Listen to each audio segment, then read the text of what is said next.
Welcome, good morning, everyone, to the National Center for Learning Disabilities 5th Advocate Academy and our last Advocate Academy series, or our last Advocate Academy in our 101 series. We're talking about transition plans.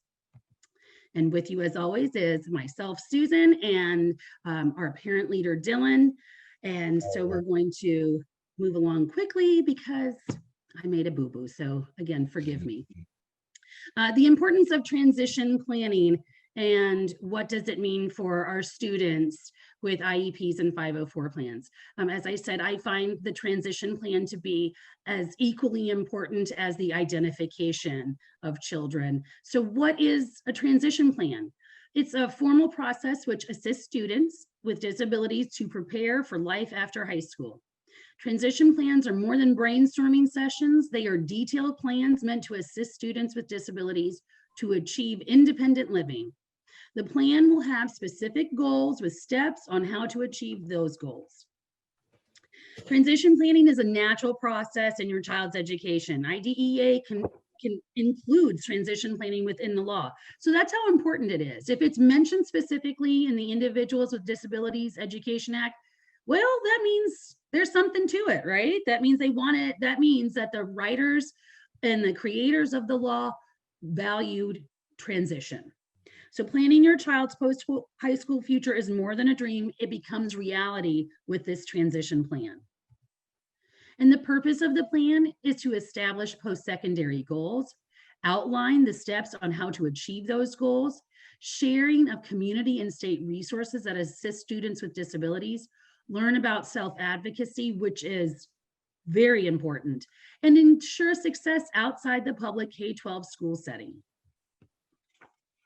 Having this plan in writing, so this is the other part of it. The plan becomes like an IEP, it's in writing. And so having this plan in writing makes sense, but it's so much more than sensible, right? This is now tangible. It's something that you can look at and see, this is giving us clear direction, and it's valuable because of that. And as you all know, I am a big fan of super awesome quotes that help inspire us and give us some meaning and clarity as to what is going on. And this comes from the Pacer Institute, which I did share their information later on in the presentation. A truly successful transition process is the result of comprehensive team planning that is driven by the dreams, desires, and abilities of youth. A transition plan provides the basic structure for preparing an individual to live, work, and play in the community as fully and independently as possible. And I highlighted that last part because that really is the entire purpose of what you're doing. Your child is meant to live, to work, and play in the community, and it needs to be as fully and independently as possible for them. And that's what you're going to do with this. This is what the transition plan is all about. So we're now going to start getting into the details, the nuts and bolts, and we're going to have Dylan take over. Okay, everybody. So the transition plan, excuse me, I'm going to minimize my the thing so I can see the slide. Transition plans and IDEA. So the Individuals with Disabilities Education Act, or IDEA, it contains some mandatory transition service provisions. Your child's IEP must contain supports and services needed to assist the students so they can learn the necessary skills to achieve their post-high school goals. IDEA requires for transition to start no later than age 16. However, your district could start earlier. In the next slide, we're going to learn a little bit more and get a little more detailed about transition plans. So what's in a transition plan? You've got your students' post-secondary interests, education, and or possible careers, appropriate post-secondary goals that are based on age-appropriate transition assessments. The assessments should be related to training, education, employment, and independent living skills. Student will be encouraged to start attending IEP meetings and to actually lead the meetings. After interests and goals are determined, the IEP team develops a plan to implement the goals. And transition goals are similar to IEP goals, so they should be SMART goals. They should be specific, measured.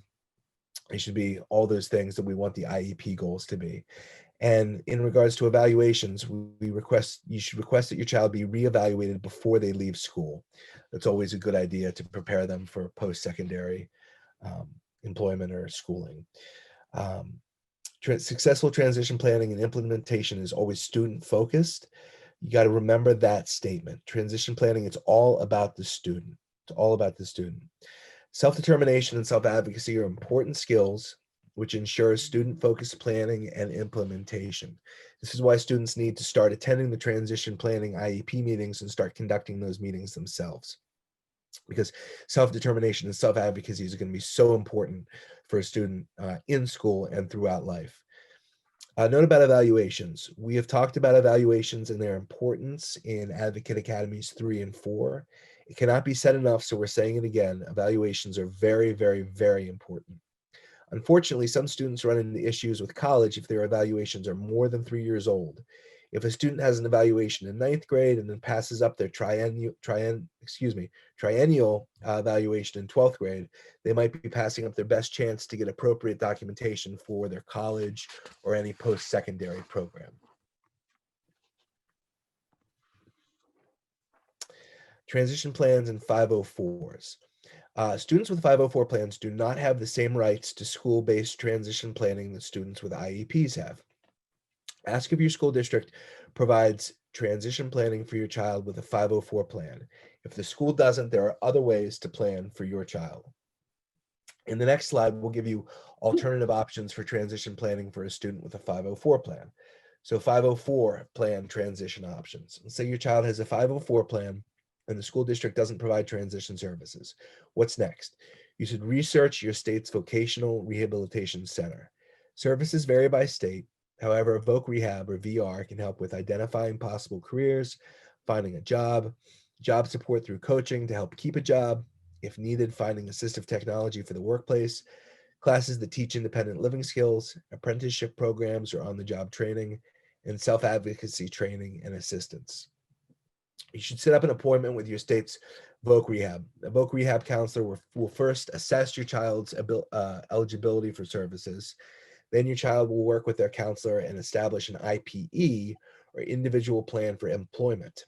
As with an IEP, the IPE, okay, I know it's confusing, but the individual plan for employment will have a description of an employment goal, a timeline to achieve that goal, and a description of the services and service providers needed. The big difference between an IEP transition plan and the IPE, or individual plan for employment, is that the IPE focuses on employment, not a continuation of special education services and supports. Something else to remember is that the Rehab Act has many sections that are supportive of students with disabilities. There's Section 501, which prevents discrimination of federal employment for people with disabilities. Section 503 prevents employment discrimination by programs that receive federal funds. Section 508 requires electronic and information technology to be accessible to people with disabilities. And post-secondary education. If your child plans on attending college, there are steps you can take together to ensure a smooth transition. You can review the programs and the degree paths for your student. You can ask about campus life and if it's inclusive to students with disabilities. You can talk with the Disability Services Office or whatever the Disability Services Office might be called at the college about accommodations. You can research the financial aid process. And your student needs to learn about their rights and responsibilities. Again, coming down to that self-advocacy so they can advocate for themselves. Susan, you want to take over with the ADA? So the ADA, the Americans with Disabilities Act. And as you all know, who have attended these advocate academies before with us, you know, I am a huge fan of the ADA.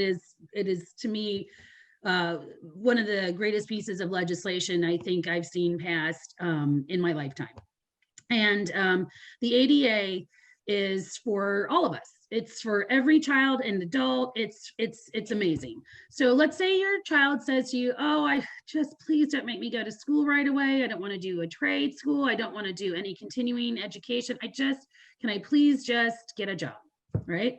So, okay, cool. That's their choice too, right? And so your child wants to get a job after high school. And this is when the ADA will really kick in, kind of. I say kick in, but it's always been there. But this is when you will see the benefits of the ADA, because this will protect them in the workplace. And I'm going to read this. I took this from the from the law itself. The ADA protects the civil rights of individuals who have a physical or mental impairment that substantially limits one or more major life activities, have a record of such an impairment, or are regarded as having such an impairment. Major life activities include walking, seeing, hearing, speaking, breathing, learning, working, caring for oneself, and performing manual tasks. So as I said, the ADA is one of the most comprehensive federal civil rights laws that protects the rights of individuals with disabilities. The ADA includes access to employment, state and local programs and services, access to places of public accommodation such as businesses, transportation, and nonprofit service providers, and telecommunications. In 2008, the ADA was amended, and the definition of disability was actually clarified and expanded. The definition of disability was meant to be interpreted broadly, and the new expanded list included, or now includes, reading, concentrating, standing, lifting, bending, and others. Also, what was included was a various diagnoses. So now diabetes, depression, asthma, anxiety, digestive disorders, all of these things were also included, and they could either, and what also got included was you could have someone that is symptomatic at that moment, or they could be in remission. But it doesn't matter. The ADA would provide coverage for them and protections in the workplace. So even if a person was to use a kind of like some kind of medication, like they would if they have type 1 diabetes, right? Or assistive technology to help manage their disability in the workplace, the ADA would still and always does apply to them.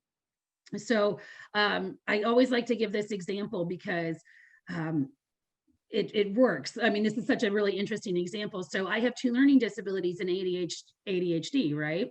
But I have a fatal food allergy. I'm actually an EpiPen carrier. I have to wear a medical alert bracelet. And one of the first things I talk about with the HR department is, hi, I'm going to need people around me in my workplace to be EpiPen trained. And the cool thing is they're like, okay, well, we'll just call up the health department and they'll send someone over and train us, and help, train people around you on how to use that EpiPen. Please make sure you leave one in your desk at all times, just in case that, and I was like, okay, cool. And it's just that simple. So when they say in the law, when it was written in the law, breathing, I mean, obviously if I've eaten shellfish, it's going to impact my breathing since it's a fatal food allergy, right? So it's so simple. I just talked to HR, public health sent someone over to help train us, and there you have it. And that's the nice thing about the ADA. Its simplicity is actually very protective. And it is now, in these 30 years post ADA, has just become a fabric of our American society, in my opinion. And I feel, Susan, like a lot of people don't really recognize how comprehensive and all-encompassing the ADA is, and how oh gosh, yeah, the rights of those with learning disabilities as well.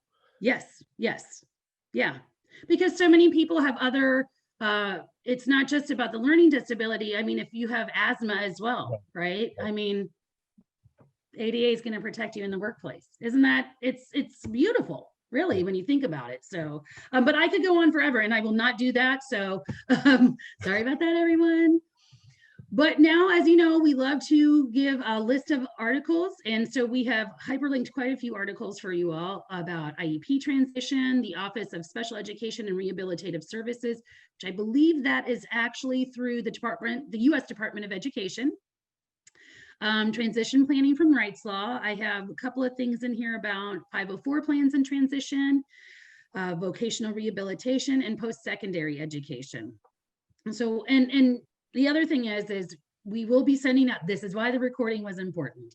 We will be sending out this recording, and we will be sending out a PDF of the slide deck so that you all will have this information. And now we're going to get on to our state and local resources. As always, I like to include us because we are NCLD and we're providing this presentation. I stumbled upon the National Parent Center on Transitions and Employment, PACER, and they have phenomenal information. And I love how it's broken down. And it actually provided the information by each law. So I thought that was just, I was very thankful for that. And Understood has, again, digestible, easy to understand information. Learning Disabilities Association of America, I like to include them. One of the other offices at the federal level I thought to focus on and to provide information about is the Office of Disability Employment Policy, or ODEP, and that's through the U.S. Department of Labor. They are an amazing office, and they handle all things employment for people with disabilities. And one of the things that I have in my research and knowing people who work there, they are really big into finding employment, gainful employment for people with disabilities, so that it is the same as the same as everybody else. And I'm so thankful for that. Parent Center Hub has some great information, again, on transitions, and I included Rights Law because, again, they have great information. And then the Job Advocacy Network is actually through the Office of Disability Employment Policy. And I like the information that they have as well. So, and then Dylan is not going to read the entire list because it's a very long list. There are quite a few. Yeah. Yeah. There's one that I just came across that I wanted to mention that I didn't put in the slides. It's secondarytransition.org, all one word. We'll put it in the chat. That's great. Yes. And it seems to have a lot of Pennsylvania specific resources. Like I said, I won't read them all, but there are quite a few. Peel. Oh, I'm sorry, I moved ahead too fast. No, Sorry. it's fine. I wasn't gonna. Yeah. People can read them for themselves, but there's quite a few Pennsylvania specific ones. And yep, we've kept and please follow us on social media. Thank you very much. And then as you all know, in this slides, I said it's upcoming advocate academies. I'm going to have to change that, I think, because they're not upcoming. These have been finished. So I will hyperlink this, as well as send you the YouTube link for this recording. And so that is all 5 of our advocate academies right there. And then we'll be, we're going to be sliding into New Year's so soon. I can't believe that we're almost in December and that it's going to be Thanksgiving in just a few days. So we are going to be doing our 201 series, which is going to be the other side of advocacy, I like to call it. You have 2 sides of advocacy, right? You have this part of it, which is where we are advocating for our children in their schools, in their workplace, or in the home life, wherever. We're advocating for our children, and we're starting to see that these issues are not just singular, that they are happening to multiple people, and this has been ongoing for some time. So we thought there's that other part. There's the policy side. There's the political side. And I don't mean like political as in like political parties. I mean, it is the politics. It really is, because we're talking to elected officials. So I think we're going to get the state and local advocacy one out pretty quickly in January, because you guys have a legislative session starting in the 1st or 2nd week of January. And we'd like to have this information ready to go for you. So we're going to be talking about researching, fact checking, understanding policies, what's coming up in your state this year, and where you all can start to share your story and start speaking to your elected officials on how you can either support policies that are friendly to people with disabilities, or remind the politicians, hey, please be inclusive, right? And then I think in the February, maybe March timeframe, we're going to look at federal, because this is where states are so interesting. State legislative sessions go for only a few weeks at a time. You may have short and long sessions. Some states only meet every couple of years. And so it varies, but at the federal level, this is their full-time job. And so we're going to take everything that we're looking at the state level and start, how do we apply it to the federal level? Because as we know, ADA, the Individuals with Disabilities Education Act, the Rehabilitation Act of 1973, those are federal policies, right? So how do we ensure their protection? And how do we ensure that they are being applied and followed accordingly? So we're going to start looking at those kinds of things too. But This one is a short one, so we're gonna stop everything and then we're gonna open up for questions because I saw that we had people asking questions. So I'm going to, like I said, I'm gonna stop everything. Oops, what did I just do? I'm so silly. I'm sorry. For some reason, technology and we don't get along.